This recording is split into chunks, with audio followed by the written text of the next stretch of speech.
my name's GameDog, and today I'll be going over my new Magicka DK build for the Homestead patch. I know I've been working quite a lot on this, and it took about a month to release this, so here it finally is. I'll jump right into it. We're running... Okay, I'll be telling what it's for first. It's for small scale and solo PvP if you're into that kind of stuff, if you're into getting outnumbered in Cyrodiil and trying to fight impossible situations, or running in a group fighting impossible situations as well. You'll be running this kind of build. That's what it's meant for, and that's what it's doing best at as well. It is a heavy armored, dot-driven glass cannon setup for the Magicka DK, which they changed quite a lot since last patch. They gave it gave it a lot of buffs. They increased the damage of Flame Lash, increased ferociously in every single possible way. It deals flame damage, has nice burst, costs low, ultimate. It's flame damage focused now. It's really amazing, and they increased coagulating blood. They almost increased the stats and abilities of the Dragonknight to the extent that some players have found it almost kind of meta to be running a Dragonknight. But I still say it's one of the funniest classes by now, in my opinion. I enjoy running on this build, and I really want to share this with you guys. So let's get right into it. First up, we're running Valkynscoria, one medium, one heavy. And we're running 5 Alchemist and 5 Lich, 1 light armor Lich here, and 4 heavy armor Alchemist. We're running 5 heavy armor, 1 light, 1 medium. For the monster helm, this is a flex spot. It's a spot that you can shift out with other abilities, other sets that you want to use or prefer, like Magicka or Bloodspawn. You can really use what you want here. I went with Valkynscoria. It deals nice burst, and when it lands, you're able to take out an enemy almost. It deals so much damage on its procs, even though it doesn't deal critical procs anymore, and it only does so every 5 seconds. It's really nice burst, and it makes you able to pick a target. If it lands on someone and you see their health go down significantly, then you'll know, okay, this guy's squishy, I can get on him, mobilize him, few flame lashes, maybe throwing some fossilizers in his direction. So I'll be getting into the abilities at another point in this video here. So we got the Alchemist here, 5 pieces. We're using the back bar here for our 5-piece sets here, so that's why we'll be running that. So we're using 4 pieces on body, and we're using 1 sword here. It's not upgraded because I don't know, I didn't feel like I wanted to do it. I had the gold and the timbering alloys, but I didn't feel like I needed it actually. It's defending and trait, so we can have some more tankiness here on our back bar. That's really the purpose of this bar. It's our buff bar, it's our tank bar, it's the bar that we're going to take damage on. As you can see, our health is also higher on this bar compared to our front bar. And it's here we have both Lich and Alchemist. So all the jewelry is Lich. You can get this in Crypto Hearts, by the way, and you can get this here by crafting. Alchemist is a craft set, and Valkynscoria is from... Where is it from? It's green shade here. It's City of Ash. And the Monster Vendor for the shoulder. Or you could buy them in Cyrodiil on the occasion that they go for sale. You want to try to get as much impen as you can, but fear not, if you don't reach that 2000 critical resistance, you can spend some champion points to increase that if you need to. So why are we running dual wield on a front bar? That's kind of one of the first things I want to address. You could run something else like sword and board on both bars, which is really viable in Cyrodiil. You'll get a bit more sustain on your front bar and a bit more tankiness, which will really count when you're outnumbered. And you'll also have decent sustainable damage, but you won't end up having the same kind of burst as with dual wield. But I chose to go with the dual wield because it deals more. It makes the individual abilities deal more burst damage and increases sword spell damage overall. They're both legendary, by the way, and sharpened. We want to be running the... Sorry, I was sick the whole prior week. Up to filming this, I'm still a bit off, as it seems right now. You want to be running the weapon damage enchantments to increase sword spell damage as well. This build can deal some nice damage. You can really buff up some damage with Alchemist, the enchantments here, and Major Sorcery, to get nearly 4k spell damage. Wow. This can turn into a glass cannon. That's also why we have this low max Magicka. It's because we are actually not really, as you can see, 35 on the front bar. Not a lot. but we're having so much spell damage that we'll account for that by stacking up spell damage, and this build can pretty much turn itself in from a tank here for 30k health almost into a burst DPS setup, which is really nice if you're outnumbered solo or in a small group, and you can lure some people into a location, tank them all the way in there, get them to nice little spots, and then just turn yourself around, 4k spell damage, go all at them while you're tanking and taking so much damage still. The Magicka DK has some awesome abilities for crowd controlling, a lot of healing going on in there as well with a new patch. It just improved the Dragonknight in a lot of ways, and it also in a lot of ways made it a bit more powerful than it should be. Some people think, at least I've gotten quite a lot of messages from people complaining that this is a very meta class, and it is. I'd admit to that. This is a very meta playstyle as well, but I want to show you guys the best cards I have to play if I play the Magicka DK. So that was it for this year. We are running Tri-Stat Food, and you could run with any pots you want to. You could run immovability if you need to, but I've actually been using trash pots more, just because of they're cheap and they're giving me recovery, and in my opinion they teach me not to really rely on these kind of potions. I hate relying on things like these, and like, oh, my immovability pots are out. I hate relying on it. I want to be using trash pots because I feel like I'm maintaining myself better. And I know I'm downgrading myself, I'm really missing out on something, and they're dirt cheap by now. They're not really expensive anymore. But that's just how I figured to play. But you can use what you want to. I'm just using this as well because of the Magicka recovery, and it's going to stack with Lich, which gives you extra recovery when you get below 33% max Magicka.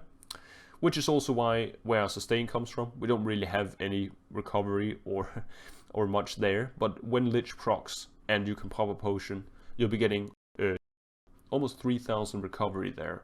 It's really awesome, really stable.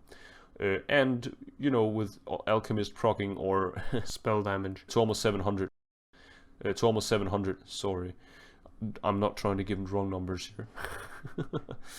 You'll be getting a lot more spell damage as well. So let's get into the stats here. You can already see them there, but let's go further into them. We are running a vampire, by the way, and we're running the Astronach Stone for more recovery, which is why we've gotten 1300. 1300. I am stupid with numbers today. Our max magic is a bit low on the front bar, it's a bit larger on the back bar, but again it's still kind of low numbers, and it's because our damage and our healing is mainly coming from our high spell damage, which we can stack, especially on the front bar when Alchemist procs, as I said. My health is pretty decent on the back bar, it's almost 30k. You want to be there around the 30k ish with a Dragonknight if you want to use it in this way, and be able to take a lot of damage and use coagulating blood and dragon blood to heal yourself up more. Make more use of that. Our stamina is a bit low as well. You could run 16k, but I'm running about 14. I haven't spent any points into it because I can't afford it currently if I have this much max magic, this much into max magic. But you can still sustain great with this because of the constitution passive and heavy armor. That's why we're running heavy armor. This patch it's almost dumb not to do it. Light armor is not going to work the same way in open world and outnumbered situations. You're not going to have as much, not going to be as tanky. You're not going to get resources from it. In dueling, you could do that, but this is not a dueling build. This is an open world build, and you'll be using this when you're outnumbered and playing in small groups.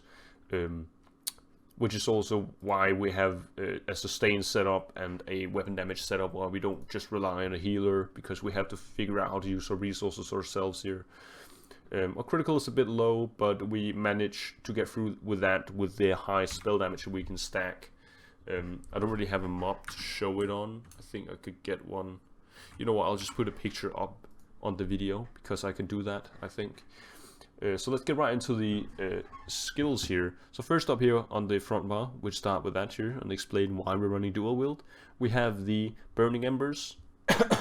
Nice stable heal. You can use this while you're pressuring. You don't have to go back on your back bar, because every time you go back on your back bar and you're not dealing damage and pressuring, you're allowing your enemy to heal themselves or buff themselves up. You don't want to do that. You want to keep pressure and maintain your front bar fully active with all the dots and all the CCs constantly raining on your enemy, draining them down, stressing them, running them out of resources, or bursting them down at the second that you meet them. This is going to help you heal while you're in the front bar. You don't always have to run back on your other bars to get resources or anything. You can maintain your health on your front bar. So really nice dot as well. Flame Lash, good spammable ability. You want to run this over the other morph because of Power Lash. Deals more damage, and it also heals you for a significant amount over 2 seconds. So next up we got Fossilize. We encase our enemies in stones and basically root them for 3 seconds while stunning them. This is a range stun, by the way. 15 meters and a 24 seconds duration. I mean, if the person doesn't CC from this or you don't damage them, they're basically stunned for ages. Plus, if they do, they'll still be rooted and have to receive the damage coming their way. If you can root them in like in a shooting star or something, or root them and prepare for ferocious leap, and they won't be able to do anything really. They'll just be standing and waiting to receive. CCs is really powerful, especially when you're outnumbered and to move around the crowd. That's why, you know, we're using crowd control this much, and that's why the DK is really about as well. You have a lot of possibilities and options for crowd control. You want to be able to maintain your enemies around you, so if you have 5 people following you, you could easily get rid of 2 or 3 of them and lock the other 2 down into a fight, and possibly burst them down before they've even got their hands on you. So really nice. You could use something else like Drain Essence from the Vampire skill tree, now that we are a vampire, and I'll get into why we are a vampire a bit later. It's both because of the Magicka recovery, but it's also because of something else. Could use this. It has a bit not the same range, it doesn't root, but it heals you instead, and the other morph here actually grants you ultimate for every second you do this. Next up here is another dot, Enduring Flames here. Engulfing Flames. I pronounced it right. I will need to celebrate later. Affected enemies will take 10% additional damage from all your flame attacks, which basically accounts for all the damage on your bar here. So why not run this? Also increases the damage of Ferocious Leap. Really nice. Also, it's also a dot as well. So plus it's not as cheap as this one, but it does maintain the pressure. This is a bit expensive, Fossilized. If you want to get less cost on your stun, you could run Drain Essence. Burning Talons, this is our other route. This is our crowd control. We can, I think it's 4 people at max, or is it? It's 3 or 4, I can't remember. But you can immobilize a lot of people at once and make them stand there receiving the damage if they don't roll out or dodge or do anything. They'll just be standing there waiting to receive whatever you got. A really important thing in PvP is being able to control your enemy. Movement is everything, and if you can lock a person down with roots or snares or stuns or whatever, you keep pressure on them so well, and they'll have to CC from it, roll dodge from it, spend resources to keep themselves running. So this really helps, even though it's expensive. So don't overuse it, but you can really be useful with this thing here. Also, if you're in a little group and you have someone putting down a shooting star, and you choose to Ferocious Leap in, you can put Burning Talons down, make people face whatever comes their direction. So it's really nice for that as well. Immobilizing mass crowds, or you can lock individual players down and then go on the backside of them where they can't use surprise attack or flame lash. Or anything really, so you'll completely lock them down from there. Really nice to move around your enemy. Next up, Ferocious Leap. This is a personal choice, but this patch I like it and I enjoy it so much. This is a very dramatic ultimate. I like the animation. It feels powerful, feels good to use. It's low on cost, has a 20-meter range. Yep, it's a gap closer. And you cannot avoid this anymore. Last patch you could roll dodge or pretty much walk out of it, but this patch people have to receive whatever comes in that direction, as I said. If you got this on them, if you got Alchemist proc, Weapon Enchantment, Structured Entropy, you're looking at 18k tooltip, and you're looking at, I have a clip I think with hitting a sorcerer for like 14,000, just dead on there, completely ruining his day. Really powerful. I'm glad they changed this. It's a bit too powerful in some regards. You can basically destroy gank Nightblades without even looking at them, just pressing the ultimate button. But you can't argue with this. It's a very useful ability, and it's very cool to use.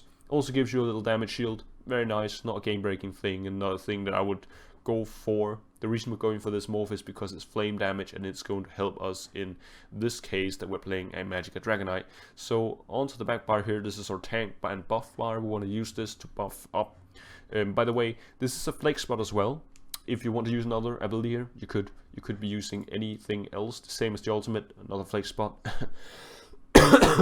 Not game breaking for this build. You could be using Devouring Swarm or even standard. I wouldn't be using standard because it's so expensive as it is, but you have the room to do what you want here. Draw essence, I mean. So make use of the flex spots.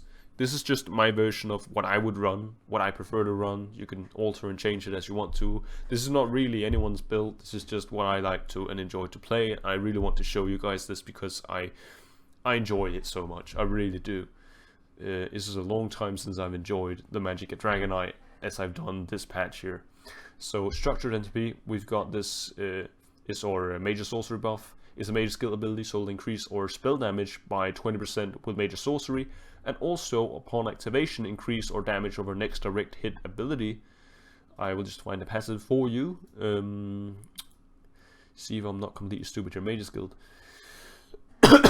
Might of the Guild. Empower, which increases the damage of your next direct damage attack by 20%. I think this counts for something like Flame Lash. Don't know if it does for Ferocious Leap.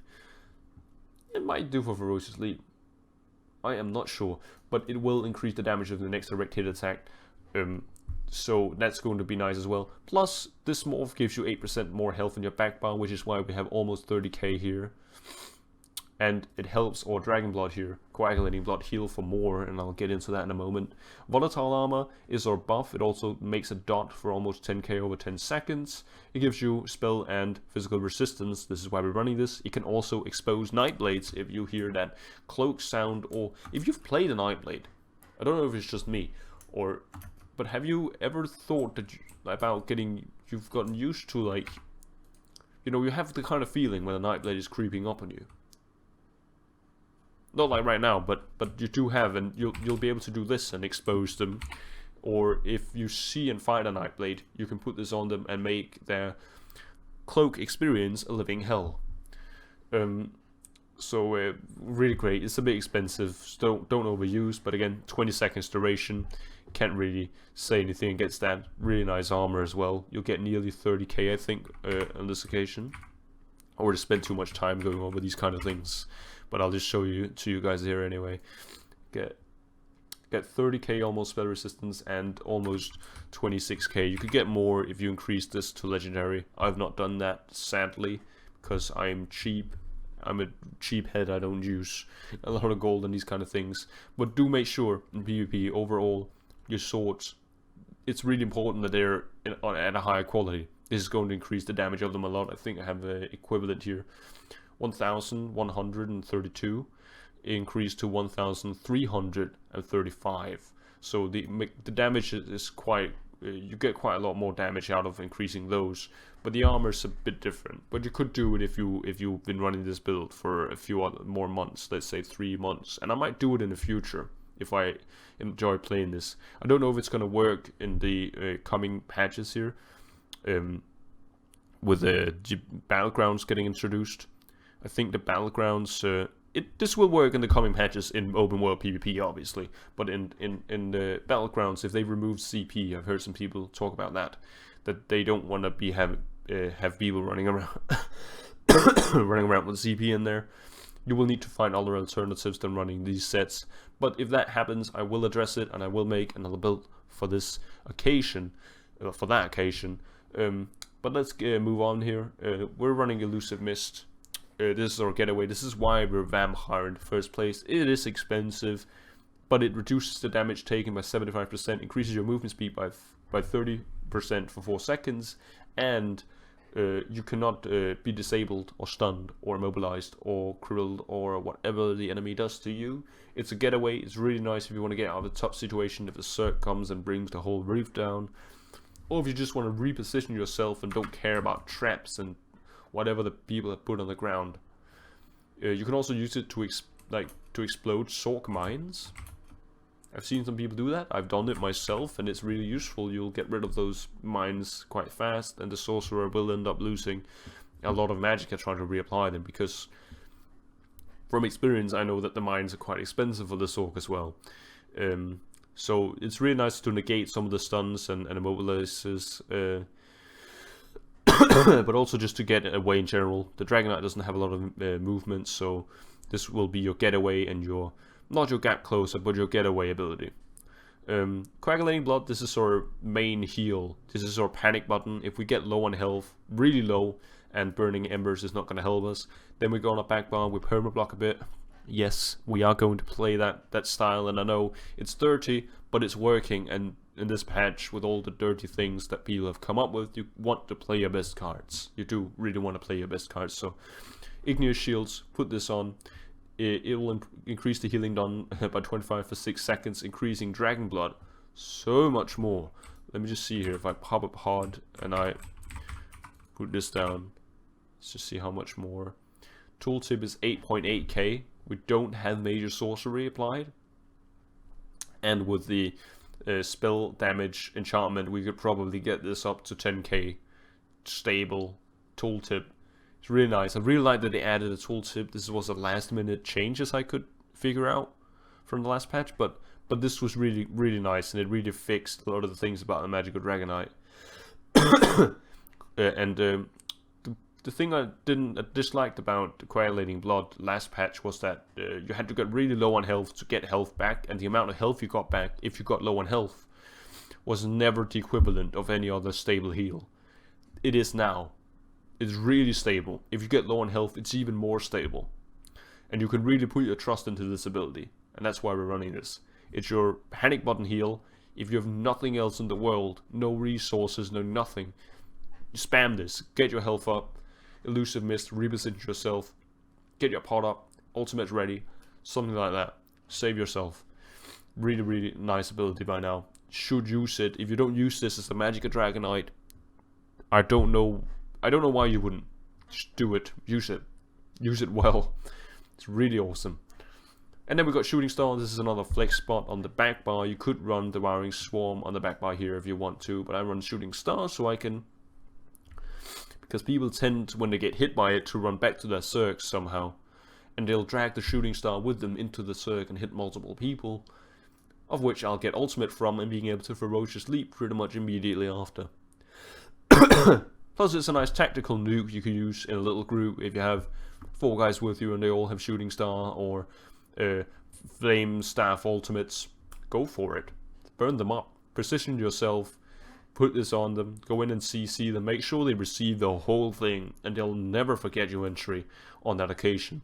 So let's get on to the last part here, our champion points. I'll go through this first with a shadow here. We have 30 into Shadow Ward. This is to reduce the cost of our blocking. We don't have anything to tumbling because our roll dodge is already awful. We can only roll dodge 2 times, even with Tristat food, even with 14,000 magic stamina. You can only roll dodge twice. So you want to be having something else. I'm not going to go into roll dodging. I'm really not going to use it. If I can receive and take damage, I'll do that instead of exposing myself to stuns while I'm roll dodging. So that's why we're running with this here. Got 75 into Alchemist, Arcanist here to increase our Magicka recovery. This is for our Lich here as well, and it's for our overall sustain. Next up here we got Magician. This is our overall sustain as well, reducing the cost of all our Magicka abilities. We're running this so we can get some really nice low costs on our abilities, because on the tooltip we don't have a lot of recovery here, so we don't want to be using too much magic, and it really helps keeping some of these a bit lower than they used to be. This is a really expensive heal. This is a really expensive shield. Use them well, but if you can get some points into this, it'll help you out a bit. Next up we got a Lord. We have 10 points into quick recovery. Why do we do this? Well, to Field Physician here, we get reduced, we take reduced damage from enemies by 15% if we're resurrecting another player. If you're playing in a little group in small scale, and you want to resurrect someone, and the current Templar, the nearby Templar is occupied, trying to heal himself or whatever he's doing, you'll be able to resurrect people while taking a bit less damage. I think it's worth putting 10 points into, especially because you're getting some more healing out of it as well. Next up we got the lady. I've really just put 50 in these. Hardy to reduce poison and physical damage taken, reduce flame, frost and shock and magic damage taken, and reduce the damage taken from dot abilities, damage over time. That's what dot says. Yeah. And we do this because we don't really have a cleanse. This is also a solo build, so we'll not exactly have a Templar to cover our back. Even in the groups I'm running, we don't have a Templar to cover our backs with cleanses, so we'll have to figure out ourselves. This ended up with a solution of running thick-skinned, and I actually enjoy this. If you're fighting another Dragonknight who are running a similar build, you'll be taking less damage from all his dots. And as you can see, the Dragonknight has a lot of dots. We're running around with, what is it, 1, 2, I don't know if this is the dot, maybe, 3, 4, 5. 5 dots you could possibly put down. 5 to 6 dots. That's a lot of dots, right? If you're fighting a build similar to this, this will help you out. Then we got 40 into resistant. Why do we do this? Well, if you don't got the resistance needed, if you didn't get all the pieces in Impen that you could, or like me, only get infused Malkin Scoria helmets, and you don't want to grind the dungeon more than you absolutely need to, then you can go in here and spend some champion points on that. If you don't have the champion points for it, however, you could end up trying to make someone craft something for you. 4 pieces on the body is crafted here. It is all alchemist, so if I'm sure you can find someone, and if not, you could message me. I'm on PCEU. I'd gladly make a set for you if that's it. At GameDog1998 if that's needed, but you can always find someone to craft it for you if you need the impen on that one. Make sure to have about 2,300 impen. I think the cap is 2,005, or is it 2,000? I can't remember. Somewhere around there. Just have above 2,000 impen. That's the goal for this setup here. Next up here we got the Ritual, 25 into Thermachurch. Why do we do this? Well, to get the Exploiter and to increase the damage of our dots. We have a lot of dots, as I said. We have 5 to 6 dots, so this will increase the damage of all of them by 20.4%. Plus it'll increase the damage of people who are stunned. This is really nice to use with Shooting Star, and it's really nice to use with Ferocious Leap, because people are stunned and some people don't know how to CC break. So you'll be landing some heavy flame lashes on them when it happens, and it's really the most enjoyable location ever to just rip people apart with the flame lashes, dealing 10% more damage. Oh yeah. So especially if your engulfing flames also increases it by 10%, you'll be dealing even more damage. It's just amazing. You can stack a lot of damage on this character. Really, you can. Nothing into Atronach. You could put something into melee weapon expert, but I would not prefer it, considering you're not a stamina character. You don't really use your light attacks for anything than proccing your damage enchantment. So I'd not go for that, but you could go for that. Or if you're running a flame staff though, staff expert is going to help you a bit. Put 5 points into this just to increase it a bit if you're running a flame staff. Flame staffs work really nice if you're running with the destruction ultimate, so you could do that. By the way, the reason we're running one piece light, 1 piece medium, and 1 piece heavy is for the Constitution passive in the Anointed Tree. It gives you 6% more to every max resource. Just wanted to put that in as well. Let's get to the last tree here. This is the Apprentice. This is where I've distributed the most points, I think, besides the lady. This is where I've distributed the most points. We've got 85 into Elemental Expert. The reason we haven't got 100 into it is because we actually split some into Blessed, and we of course split some into Thermachurch. But Blessed is going to help our effectiveness of our healing. Burning Embers, going to help Dragon Blood. It's going to help our heals a lot more. Plus, you're not really missing out too much. You still have 22.3, which is quite a lot, so really useful to do that. Then we have 10 into Elfborn and 10 into Spell Erosion just for some general stats. I know our crit is not too high, but Spell Erosion, but it will help in some occasion, and Spell Erosion will actually will actually do very well with our sharpened traits on our swords. By the way, I think that Dragon Blood can crit, as far as I understood. If it can, it'll also help that. So that was the build. I really enjoy playing on this build. It's for small scale and solo PvP if you're into that kind of stuff. Been playing in IC with it, playing in Open World, and I really enjoy it. It's the first time in a long time I've enjoyed the Magicka DK like this. So I'd say thank you for watching. Please like, comment, and sub, and I'll see you guys later.